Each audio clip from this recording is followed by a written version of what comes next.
And good morning, everyone. I'd like to welcome you to another live Xanadu Gallery Art Business Academy online critique group. Today is Wednesday, September 23rd, 2020. It's good to be back here with you in a critique session. And just quickly as we get started, a couple quick reminders.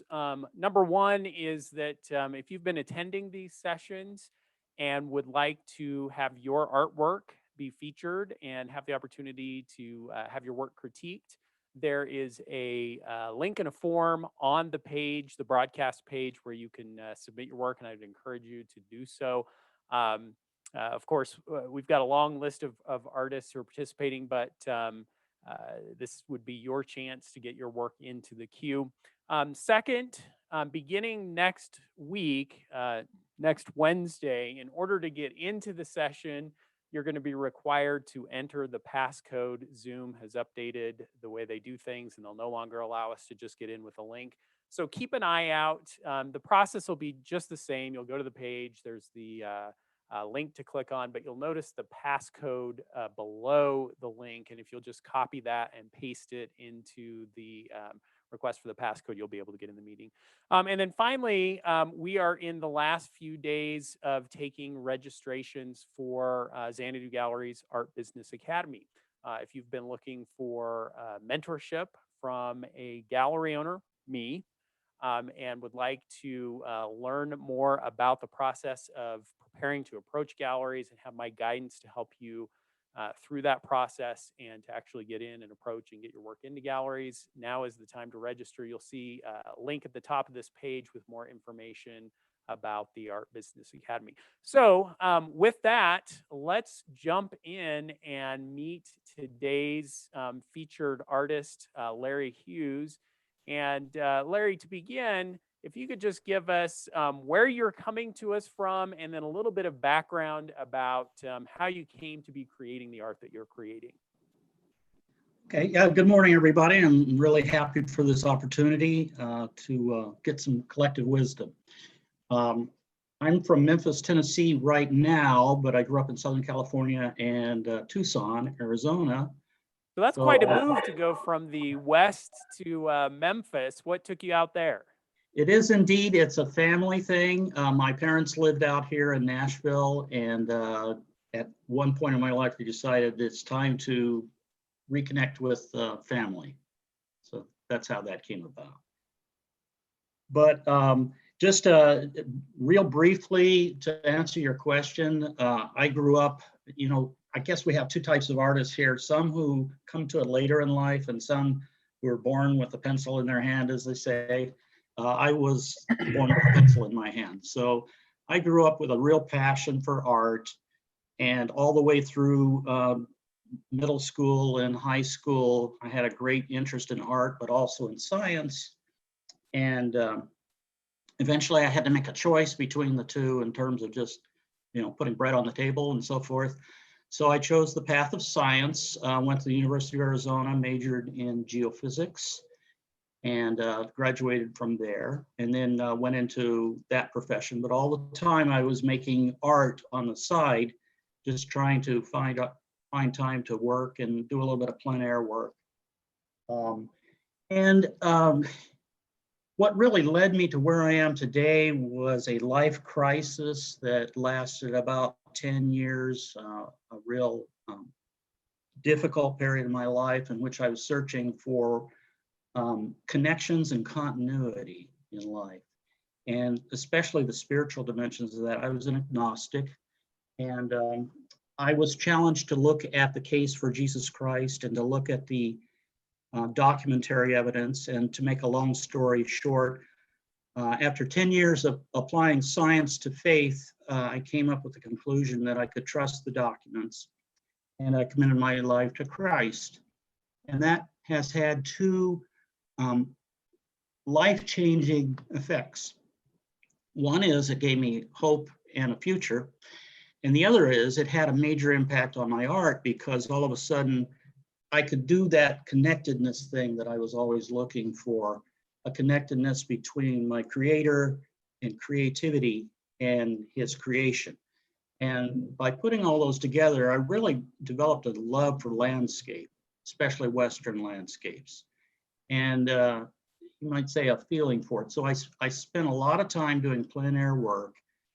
I was fortunate enough in 2014 to be selected as artist in residence at Guadalupe Mountains National Park in West Texas, which was another life transforming thing because I got to work in the park for 4 weeks straight without interruptions doing plein air work. And that led to a series of others at Zion and Petrified Forest and Yellowstone, several others in recent years. So that's been a formative experience of having that total immersion time in the parks where somebody else is paying for the housing and all I have to do is paint.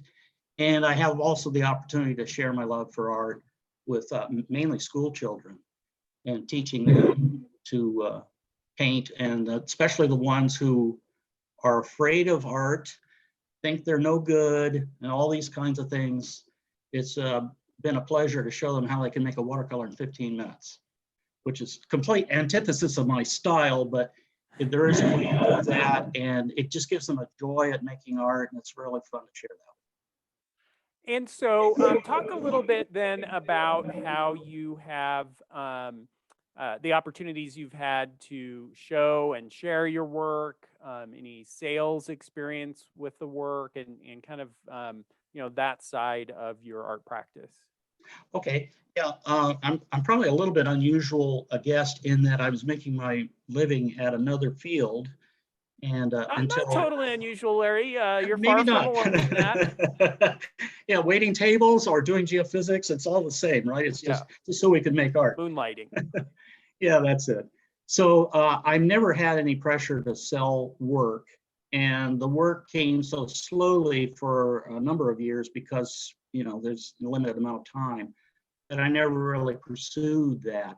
So I'm kind of one of these people that have been doing it for a long time, but have not really engaged the commercial aspect of it, which now I'm starting to look at. So sales-wise, very little at all. Most of the work goes into watercolor exhibitions from national to local, and that generates a little bit of income too on prize money and so forth, but sales are very rare. Yeah, so we're going to come back to that because certainly, and I think we're going to see this in the comments. You're going to get a lot of feedback. I think that the quality of your work and the compositions is at a level where you could certainly find an interested marketplace for the work. And so we're going to talk about that quite a bit. But before we do, let's jump in and take a look at the work that you had submitted. And let's get up here. And just talk to us a little bit and guide us through as we're looking at these pieces. Tell us a little bit about them and kind of maybe process and what's interesting to you in each of these works.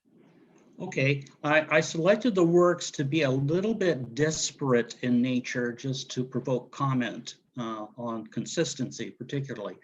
This piece right here is from Mesa Verde National Park, where I was basically given the keys to all the gates, to all the sites, and I was able to, well, not all of them, some of them are restricted, but I was able to come to this site early in the morning to look back on how the ancient Pueblo people would see this at sunrise. So it was a really, I'd say, emotional experience to be there when people 800 years ago were experiencing the same scene, just the raking light coming across the landscape, across this Kiva remnant.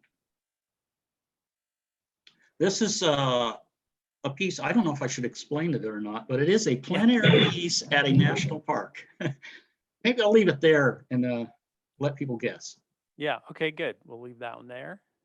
This is Guadalupe Mountains National Park, right outside our residence. I saw this and I went running out with shoes and pants on. That's about all I had to capture this idea. I photographed this as a charcoal. It's just that's a great park if anybody ever wants to go to it. This is from my recent residency at Yellowstone National Park. That was last year. My residence was right across from Old Faithful.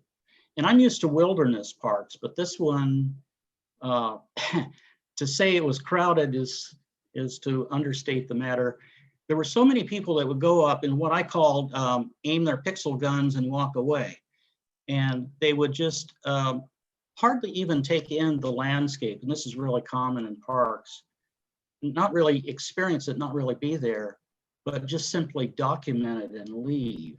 And this painting is kind of a response to what I saw there. And to me, this almost has a feel of wildlife to it. It's a wildlife observation that we're seeing. A bipedal wildlife. Yes.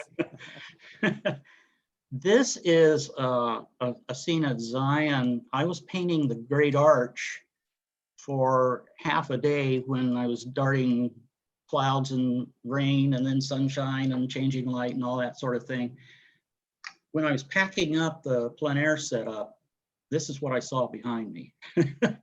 So I came back and did that in the studio. That's just one of those special places in Zion. And then we'll take a quick look at presentation, and then I want to open up and from what we can see here and what I'm seeing behind you, this was pretty typical for your presentation. Simple matting, dark frame. Talk a little bit about your philosophy when it comes to the presentation. Well, I like to let the work speak for itself, so ornamental frames are something I don't prefer. I like a clean, modern look, even though the work may not be ultra modern in its nature. I like to float deckled edges because it's kind of a feeling that the painting is a wilderness. Why should it stop at a hard edge? And I like to do that. So sometimes I'll put a mat around it, sometimes I won't. Yeah, and I would say too, as I was looking at these and that deckled edge, I have a little bit of maybe a personal bias toward that deckled edge, but I feel like it lets me kind of see a little bit more of the creative process and realize that what I'm looking at here is a work of art, not a photograph or a print. It feels somehow more authentic to me. And so there we've got the images. So I would love to go ahead then and open up and invite those of you who are in the panel today to hop in and make some comments on what we've seen. I'll roll us back and we can look at the images as we see it. But let's talk about your impressions of the work. What you're seeing, what you feel strengths are, questions you might have. And if you want to hop in, you can throw a hand up if you're in the video, or you can click on the hand icon down at the bottom of your video screen, and that will let me know that you have a comment. And I'll take volunteers, and if I don't get any, I'll make volunteers. Comments on Larry's work. Let me go to Elizabeth, and she'll be asking you to unmute, and let me pull the images back up so we can be looking at them while we talk. Good morning, Elizabeth. Do I have you? Should be asking for an unmute. Don't seem to have. There we go. There we go. Got me there? Yep. Okay. Good afternoon, everybody over here in Tampa. Your talent is just amazing. I am blown away by your watercolor style, and it's just beautiful. I do have, like looking at it as a group of what you selected, I would have a little trouble putting this as the same, putting all of these as the same artist. I mean, obviously your landscapes go together very well. And then that scene at the, is it the geyser? Mhm. That's amazing. And I don't think I would be able to put you with your landscapes on this. It's like your talent is so broad that you can do so many things. And then of course the abstract is just in a world of its own for me. Like I wouldn't be able to connect the dots on it. And not that that's a bad thing if you have the ability to do those and can create more abstracts, create more scenes with figures and people in them. I believe a gallery would accept a grouping of each of those because your talent's great in all of them. And then in terms of the presentation for me, I would love to see, I love the way that you do the clean look, but I would love to see your frame be more of a maple rather than a hard black, because I think you would, sometimes I think black is really heavy and it encloses a piece of art. And I would like to see it on a lighter tone, whether silver or maple or something that doesn't put the boundary around your feeling of landscape. Okay, good. Larry, I'll let you give a quick response if you want to, or any thoughts that you have, and then I have some. I'll jump in with some as well. No, that's something I had not thought about, is using wood frame, except for National Watercolor that requires a wood frame. But thank you for that comment. I'll think about that. That's a good comment. Yeah, and certainly presentation is, it can be a very difficult target to hit. Sure enough, just as soon as you switch over and do some more wood or natural and start showing them, you'll have a collector say, "Ooh, I love that. But what would you think about trying it with maybe just a simple modern black frame?" It seems like you always get that kind of response as you're trying to second guess.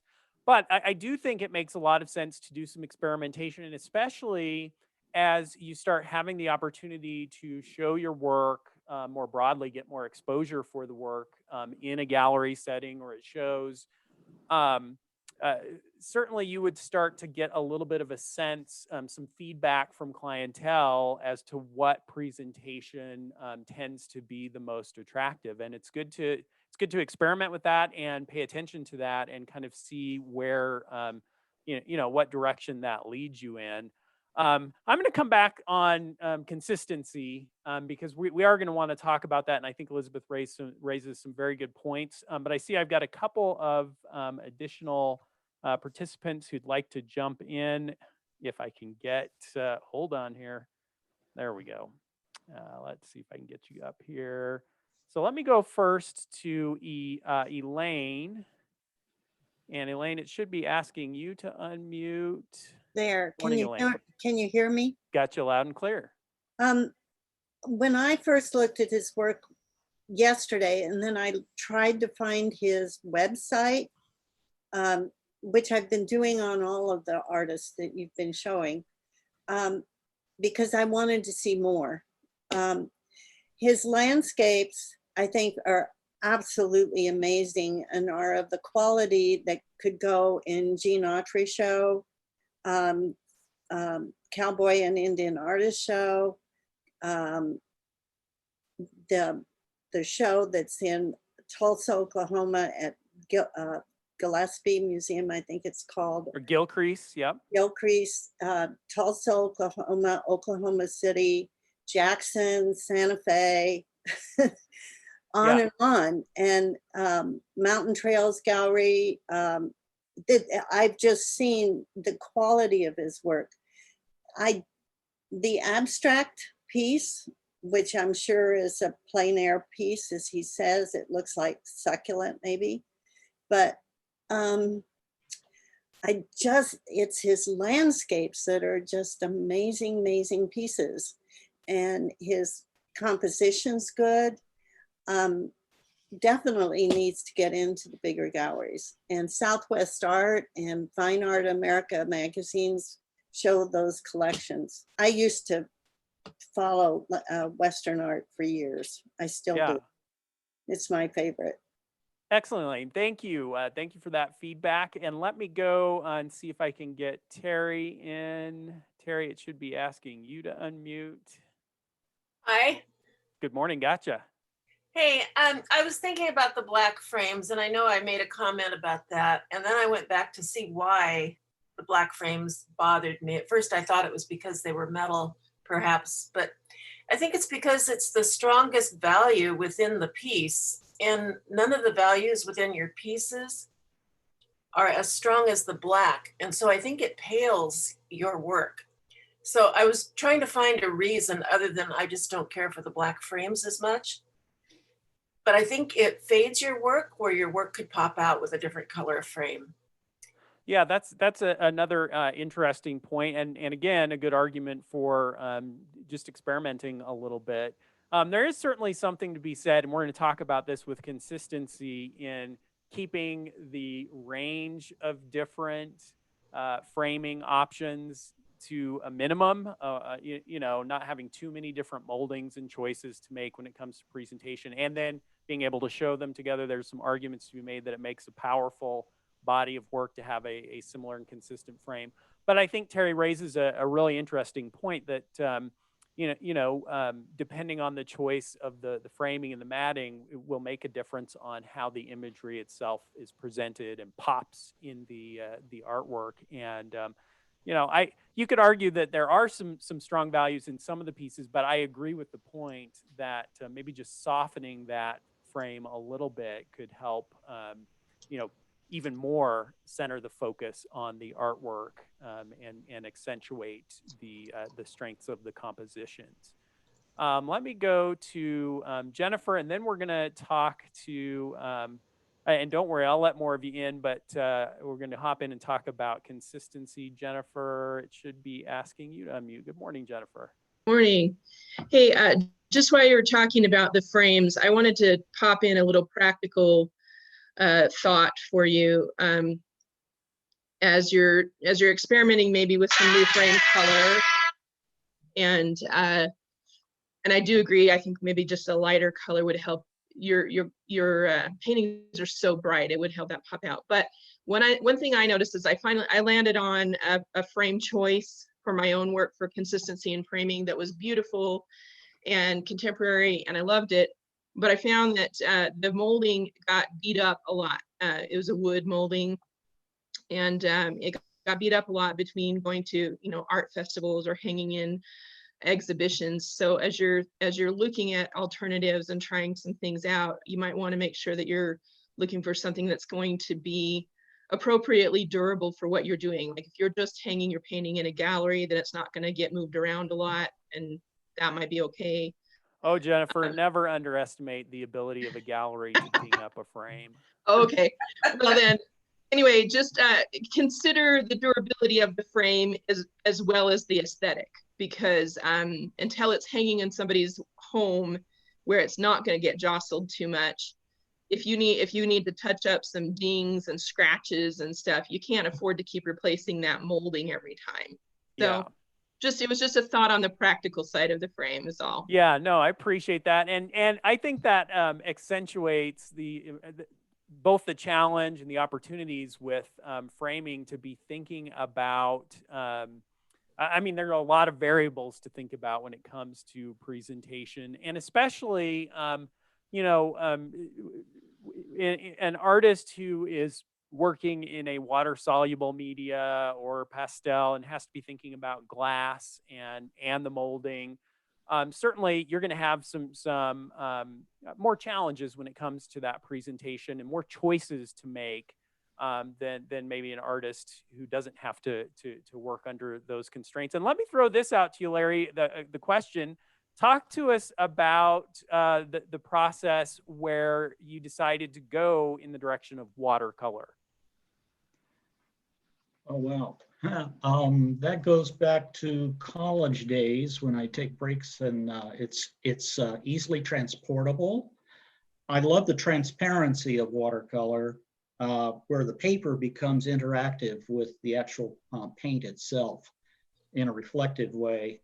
You can achieve some of that in oil, but typically you don't do that in oil. You come in with more opacity.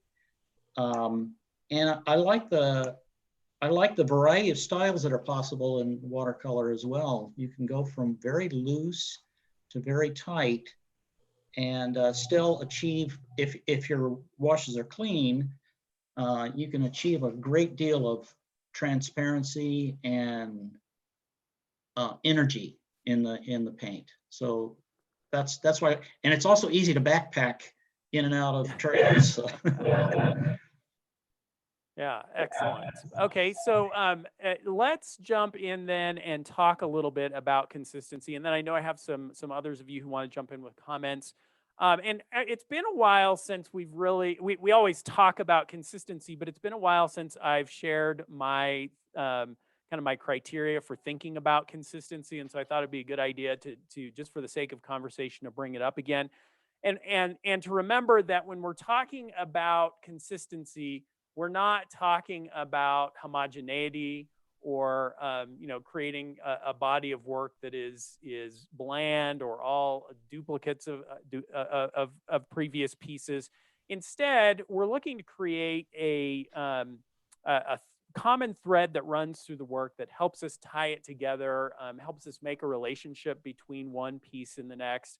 And as was already mentioned, kind of thinking about how can I very easily identify or have a viewer identify my work as mine. What can I do to kind of brand the work in a way that makes it collectible and recognizable, and that helps people get that sense that I have a vision for the direction that I'm going with my work. And within that, then I kind of think of some key areas that if we're able to focus on these areas, it allows us to be consistent without becoming boring. And so when I'm reviewing consistency, I'm looking at the artist's subject matter, the thematic elements of the work, the style of the work, palette, medium, and presentation. And if I can say that an artist, as I'm analyzing the work, if I can say that the artist is strongly consistent in 4 out of those 6 areas, I can make a pretty good argument that that artist is going to achieve the consistency that will encourage collecting and encourage galleries to show the work. And so that means that, and you can kind of select which of the 4 you want to focus on creating consistency in. And that then gives you some latitude to introduce some variety in the remaining 2. And so I think as we look at your work, Larry, there are some very strong elements of consistency. As you mentioned, you provided 5 images that give us some range and variety. And there are a couple pieces that we could probably argue are a little bit harder to fit in. But certainly as we look at the subject matter of your work, especially the landscapes and the parks, we get subject matter and theme within those that helps tie them together. Your style is very consistent. The level of detail and your approach to depicting the subject matter that you're portraying. I would argue that your palette is consistent as well, that the values that you're using are very consistent. Medium, we see a lot of watercolor. We did see the one charcoal, I think, piece that would fall outside of that. But again, the subject matter of that piece was also a landscape and could help us fit together. And then presentation, right now you've got consistency, although we're encouraging you to maybe experiment with some other images. So I think then that as we look at your work, we can kind of see some potential directions for you to go in that would allow you to enhance that consistency. And so if I were helping you put together a portfolio, I would definitely be thinking in terms of, I'd want to group the landscapes together. And by the way, as we look at a piece that has some, like this one, that has some architectural elements, it still has a feel of being a pure landscape, the materials and kind of the subject matter. In essence, as I kind of think about the theme of your work, I feel like the pieces that take me into the parks and show me around, and you mentioned you had all the keys to unlock the gates. I think there's a real strong opportunity there where you get to be our artistic guide to go places we might not be able to see up close or experience ourselves. And I think that thematically, that could be a very powerful and interesting narrative to create across your work. And so I would definitely think about creating a portfolio of work that had that as a strong focal point. Now, obviously, this piece feels different, much more abstracted. And could it Could it show in a portfolio? Could it show in a body of work with the landscape pieces? Probably not on its own. As a single individual piece, this becomes an outlier and a challenge to show. But if there were a series of these pieces, there was a narrative created around those pieces, it probably becomes a little bit easier to show it as an additional body of work. But I would certainly, if I were putting a portfolio together to go out and show to galleries, I'm looking for representation. This piece probably is not going to be front and foremost, and may not even make its way into that portfolio initially. Maybe an additional body of work that you introduce later on. The charcoal, again, obviously in terms of style and medium, this one is different. And again, I would probably want to have several different examples of this if I were going to include it in the portfolio.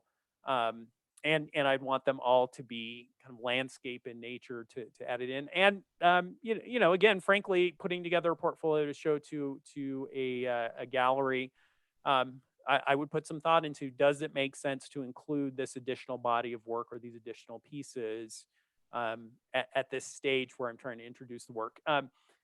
I have found in showing the work to collectors, and then also as I've had artists presenting work to me, that the stronger and more cohesive and consistent that initial body of work in a portfolio or examples of work that I'm seeing, the more consistent that is, the more likely I am to have a strong positive reaction towards that work. And so again, it's not a question of, oh, Larry, you can't do those anymore. Stop doing those. Why are you pulling yourself away from the core body of work that is so strong and powerful? I understand the need to have some variety and to be able to experiment and move in different directions. But when it comes time to market and promote and sell, it's then time to kind of think about editing down to a core strong body of work to present the strongest work possible. Now, having said all that, this piece was interesting to me, and we got a lot of comments on this particular piece. Does it fit? Does it not fit? I would argue it fits. I feel like, especially if we're talking about the thematic element of going into the parks and what you're going to see in the parks and the experience you're going to have. To me, the narrative here fits very well. And I've stood right there. You've captured the exact experience I had when I was there.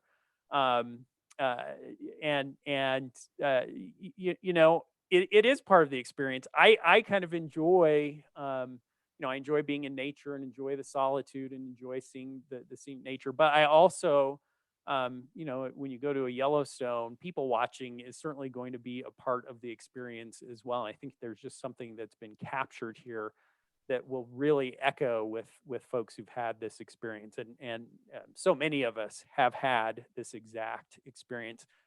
To me, this is the strongest piece. There's just something so powerful about this, and the light and that movement from foreground back in, and you kind of want to explore around those corners and work your way back there. Very, very powerful piece. In a portfolio where we're focusing on pieces that we're seeing here, this might be my cover piece and one of the first pieces that I focus on, because it's just such a powerful execution and great technical execution of the work. So consistency. I would love to have anyone who's in the panel wants to hop in and further comment on consistency or reaction to the work. I think I saw a couple more of you who wanted to jump in with comments. Sydney, let's see if I can get you in. Should be asking to unmute. Gotcha. Okay, I just had one comment about the framing. Sure. I put up one of my paintings on the wall, and every time I walk by it, I try to figure out why there's just something that's off. And it's like the same thing that I'm seeing in his. It's the amount of white, not necessarily the black frame, but the one that we showed where he floated the picture. The overwhelming amount of white around that smaller picture really made that picture look even smaller to me. it wasn't so white. In his other picture that he has framed, it fits perfectly. I mean, the amount of white around it, but the one that I love that's floated, the white is overwhelming, the picture. Okay. Yeah. And, again, it's one of those questions that can be a little bit challenging and subjective, where someone might say, oh, I just love how that, having the white around it really sets it off and brings it out. But certainly, again, it's an argument for doing some experimentation. And especially if you think about how many pieces you're going to put out into the world, dozens and then hundreds and eventually maybe thousands. It makes sense in the early phases to really do some experimentation and see what Right. direction works the best, what gets the best response, what you feel aesthetically makes the most sense and is most pleasing. Sometimes I have discovered that in that experimentation, you'll discover things that you wouldn't have expected. That maybe it is the case that less matting helps the work stand out more, or maybe it's that more. It is an experimental process, and it's worth doing that experimentation, especially early on. was Eventually, you just- do have to settle just an ex- somewhere and just try and a create suggestion. consistency. But certainly early on, and as Larry's mentioned, in the early phases in terms of thinking about, well, I want to get it out there and start showing and selling the work, now would be a good time to be doing some of that experimentation. Let's see, who else would like to jump in with a comment or suggestion? Looks like I've got Santana. Let me see if I can get Santana in. Should be asking to unmute. Yeah. Hi, have you got me? Got you loud and clear. Good morning. And then I'll go to Robert. Okay, good morning. Good morning. I love this work. Having done watercolor, I know how difficult it is. But I think that's consistent because there's a softness and because the colors that are used. But I think I go with, an idea about a softer frame, either silver or, maybe the mapley color, because the color of the landscape in the Southwest, it is a soft yellowish kind of color. But I think the work is absolutely beautiful, and I'm amazed he's not selling it in loads of galleries. Okay. Yeah. Well, there's a lot of light in the work, and he really does capture. I've been to Zion, and he really does capture the feeling, and executes it beautifully. Yeah, the landscape, and I think what amazing. I also see is a capturing of the atmosphere. Yes, light yes. there. Yes, thank you. Good, thank you, Santana. Robert, I think I've got you in. Good morning. Yes, how you doing? Doing great. This is really terrific work, and a couple of questions. Going back on the consistency concept, Jason, you've been talking about. I see your point, but in terms of the actual technique, I would ask Larry, how do you determine the size of the work that you're going to do? I mean, you have a view of it because you've been in the area. For instance, looking at the Zion one, back at Zion, which is a favorite of mine.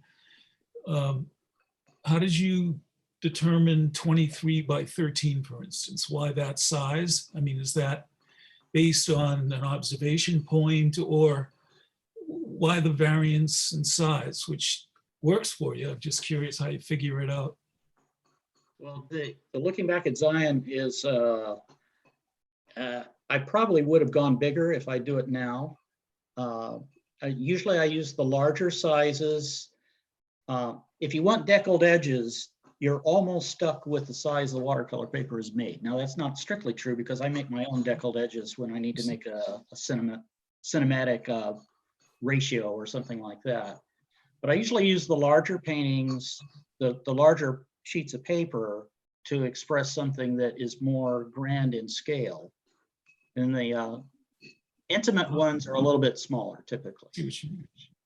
I mean, I'm assuming you didn't paint this in Zion, so to speak, in Israel. I mean, Not this one. Looking 180 degrees the other direction, I did a plein air. Oh, And I really? missed this one entirely until I was packing up to leave. And I go, oh my goodness. look Oh, wow. Wow. Yeah, but Very good. it's a great point, Robert. And I don't include this when I'm thinking about consistency, but it is certainly important to think about the scale of your work.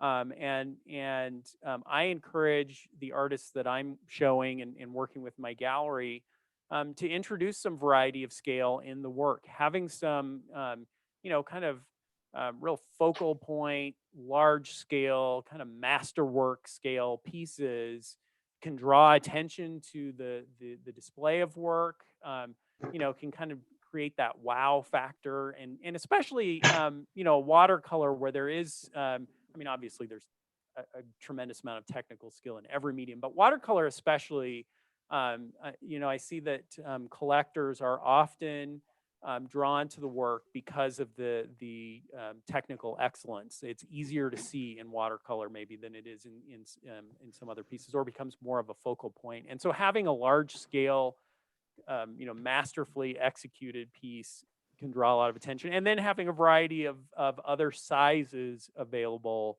can really help with the sales process. Maybe I can't Good point. commit to the big masterpiece, but I want the work, and so having some smaller or moderately sized pieces can then allow me to enter in and do that.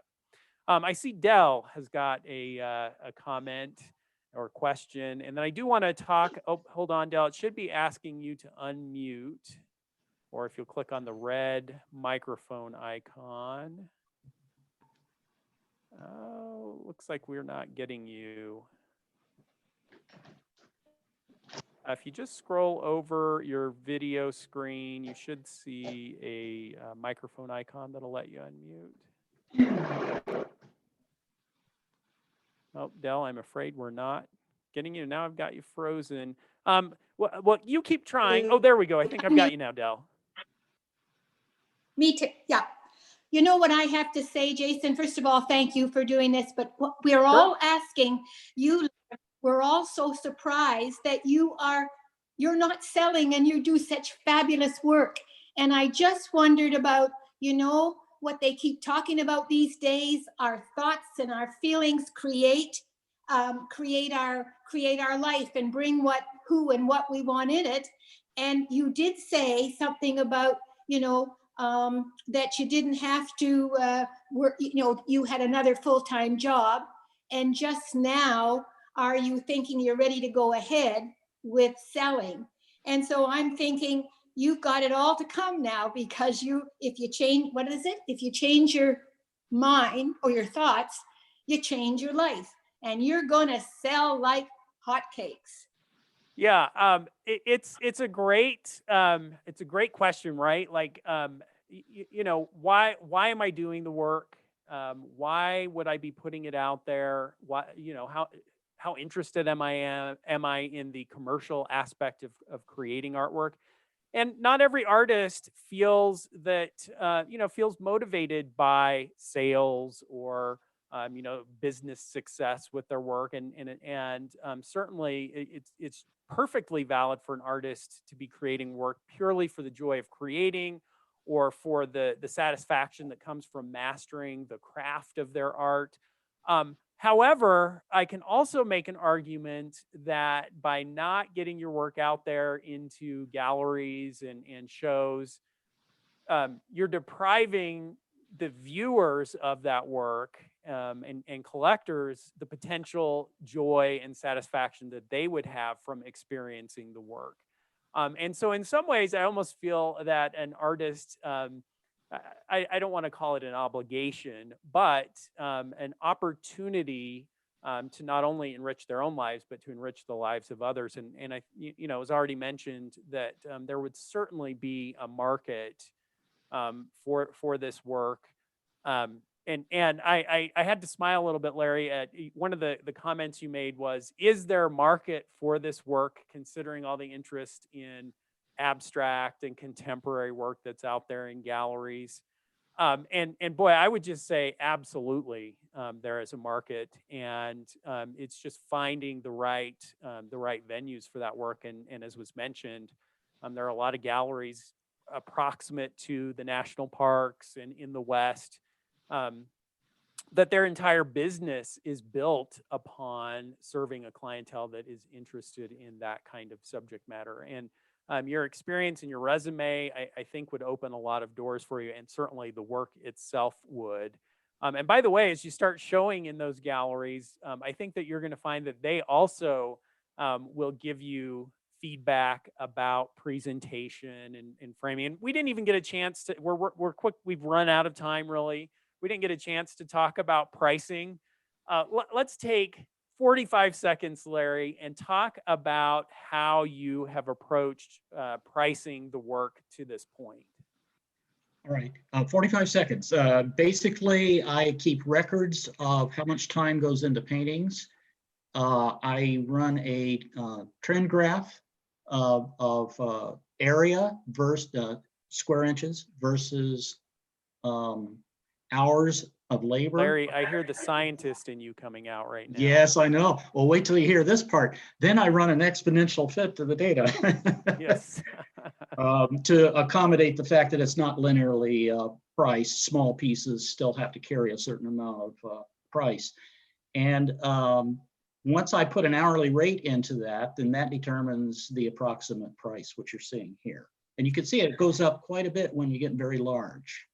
Yeah, and obviously that is going to respond to the detail. I think we're seeing that, if we look at this piece, it's pretty clear that there was going to be a lot of work involved with all of these figures and the amount of detail that is in the piece, and that's going to be reflected in the price. I think that that approach in general makes sense to the extent that you can tie the amount of time that you're putting into a piece to the end result. And not every artist can do that effectively. I think watercolor would be a medium that maybe lends itself a little bit more to it, because there is going to be a direct correlation between the time that goes into creating the piece and the end result. An oil painter doesn't necessarily have that, because you're getting layers, and sometimes the less work you do, the better the piece is. But ultimately, when it comes to valuing the work to show and sell, I would encourage you to move towards just a more simpler, more area-based, scale-based pricing of the work. And I think that what you would find is that over time, especially if it's all the same similar subject matter, landscapes, or all of your figurative pieces, that you can come up with a formula that is, scale-based, that accommodates the amount of work that's going into the pieces, and that is fairly consistent, because you're consistent in your productivity and production. What we want to avoid is having a collector come into a gallery and see 7 or 8 of your pieces and have price points that are all over the map. The more it makes sense to the viewer and the simpler it is, the more likely it is to generate sales. Larry, thank you so much for sitting with us today, sitting in the hot seat, as it were, and allowing us to look at your work and sharing your work. I think you're going to get overwhelming encouragement that the direction for you should be towards creating that portfolio and getting out and talking to galleries. That the quality of the work that you're producing and the subject matter, we're just all feeling very discouraged that it isn't already out there selling and being experienced by collectors. And so for us, I think we would all agree that that would be the next step we would love to see, and hear that you're getting it out there and getting it sold. All right, appreciate it. And thank you everybody for your collective wisdom, and also just being artist community is really helpful during these times. One comment that I keep seeing is, where is your website? And I think on the email that Jason sent out, it has a link to that. It's Yes, NGAL. in the broadcast. So if you look, scroll down from where you linked in, and you'll see his artwork. You'll see an area with some comments that Larry put in, just some questions about his work. And then right below that, I've included a link where you can see additional images of Larry's artwork. Thanks for joining us, everyone, for this online critique group session. We'll be back here next Wednesday, so stay tuned. Take care, everyone. Thank you. Thank you, guys. Thanks.